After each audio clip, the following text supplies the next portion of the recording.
Think accounts payable has limited roles and opportunities? Think again. In this broadcast, we'll take a closer look at the many different titles used in accounts payable, as well as the career options for those who have worked in this field.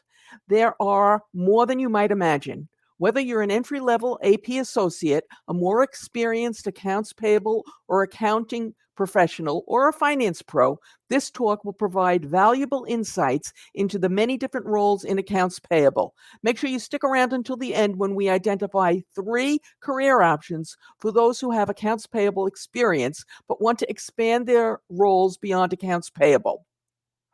Hey guys, I'm Mary Schaefer, founder of AP Now, your one-stop shop for cutting-edge business intelligence, whether you work in, manage, or have responsibility for the accounts payable and payment function.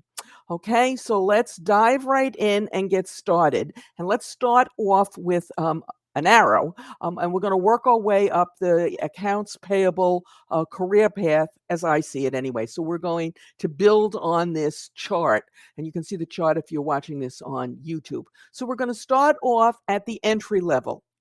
These are the folks who, first come into accounts payable, and they typically have a title that would be one of the following: accounts payable clerk, accounts payable processor, accounts payable specialist, accounts payable associate, something of that genre. It could also be payables clerk, payables processor, etc. Anything that we go through, it could be accounts payable or payables, or if you're in the UK, it might even be purchase ledger. Okay, but most companies use accounts payable. Now, I want to make it clear that there's a wide variety of functions that are handled by folks in this title. It just depends upon the size of your company, the functions that are covered in accounts payable or handled there, and how big your other groups are and what they do. So nothing's set in stone, but almost everybody in this position will process invoices. Okay, so that's your entry level position. The next level up is your accounts payable supervisor. Sometimes it's referred to as accounts payable lead. Some organizations don't even have this level. So again, a wide variety of what's covered and what's not at this level. Okay, moving right up the food chain, if you will, we move up to the accounts payable manager. This is the person who typically runs the accounts payable function. And while they very, very frequently have a title of accounts payable manager, you might have in different organizations an accounting manager who had that responsibility, who took on that function, or an assistant controller. Or in smaller companies, sometimes controllers actually take on this responsibility, and they serve as the organization's accounts payable manager, directing everything that goes on here.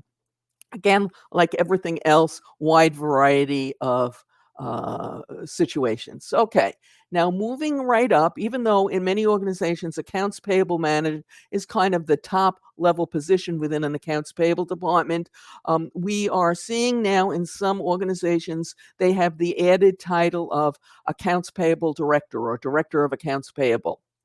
And we see in a few instances a vice president of accounts payable. When we see the vice president title in use mainly in banks, but it can happen elsewhere. Okay, and in those organizations, this is the person who runs the accounts payable function, and it's at the very top level. But now this isn't the only role. Okay, we also have some other specialty roles, as I like to call them. And so we also have in some organizations, accounts payable analyst, and something like accounts payable special projects. These will be the individuals who will do the analytical work, although to be fair, sometimes these functions are handled either by the accounts payable processor or maybe a supervisor or a team lead, assuming that you had those titles within your organization. Okay, so an accounts payable analyst and accounts payable for special projects manager, something of that nature. Now, these two positions probably will expand in the future as we see the accounts payable function move away from being so transactional and being more analytical, and as we get more automated. Again, these functions can be handled either by somebody with this title or somebody basically with any of the other titles, right up to Director of Accounts Payable, just depending on how the organization is set up. And that's not all, okay? We also have specialty roles. Now, these specialty roles, I've identified a few of them. These are where a particular function for the accounts payable process is carved out, and you have somebody who just hones in and focuses on this. It can be one person, it can be several people, depending on the size of the organization and how much activity the organization has in this particular area. So the areas that we see this specialist role kind of being carved out in are master vendor file. Quite frequently, especially because of separation of duties requirements, we'll have a special team that just does master vendor file. Sometimes they'll do other things also, but again, depending on the size of the organization. Expense reporting, especially at large organizations, will be its own team, handling, employee reimbursements. Some other areas that we see sometimes have a specialist role and sometimes they're handled in accounts payable are the tax reporting, most specifically the issuance of 1099s. If you're doing international business and there's 1042s involved, then sometimes that's handled in accounts payable, sometimes in the special unit, sometimes in tax, or sometimes elsewhere in accounting. Two other areas that are likely to have specialists, one relates to sales and use tax. If the organization has a lot of sales and use tax reporting obligations and remitting obligations, especially if you're doing business in a number of different states, because then you have to, file with each individual state. Likewise, unclaimed property. Some organizations will have specialists who just focus on the organization's unclaimed property requirements. You're more apt to see that, an unclaimed property specialist, in a bank, in an insurance company, places where they tend to generate a lot of what the states call unclaimed property.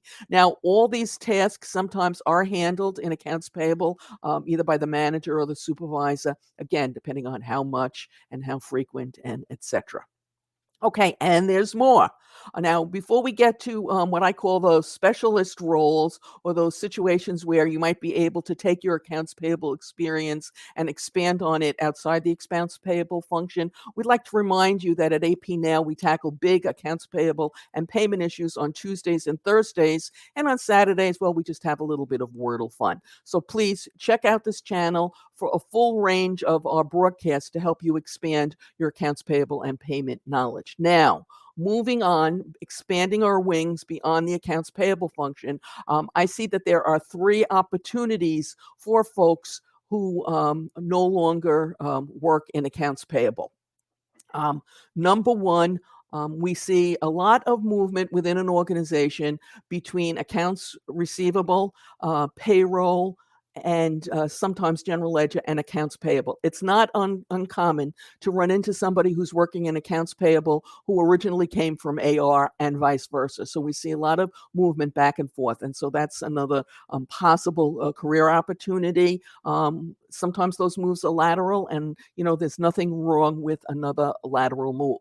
Now, the second opportunity that we see is that in many organizations, when they automate, the first function that gets automated is accounts payable. It's just the nature of the work. But those who work in accounts payable and who have been involved in this automation effort and who've learned about whatever the technology is, they understand how it works. Maybe they're good at teaching others it, and maybe they can make recommendations on how this technology can be used for other areas, are finding that they are being grabbed up by business development teams who want to take advantage of their expertise. And lastly, this is another opportunity that we're seeing in growing numbers. A number of the service providers who are selling a product to your company, be it an automation product, a tax product, etc. When they see somebody who understands how the product works and is good at explaining it and teaching it to other people, they're grabbing those people up to help with their staff. So you can see there are opportunities in accounts payable and beyond accounts payable. Now, as I've alluded to, life in accounts payable is filled with many different responsibilities, and you really need to know a lot about a lot of different topics if you want to work in, manage, or have responsibility for accounts payable or expand beyond that. We recently did a session on that as well, entitled "One Day in Life in Accounts Payable." You can watch it right now using a link that will appear momentarily on your YouTube screen and is in the show notes below. As always, we appreciate your thumbs up, your comments, your shares, and your subscribes. Good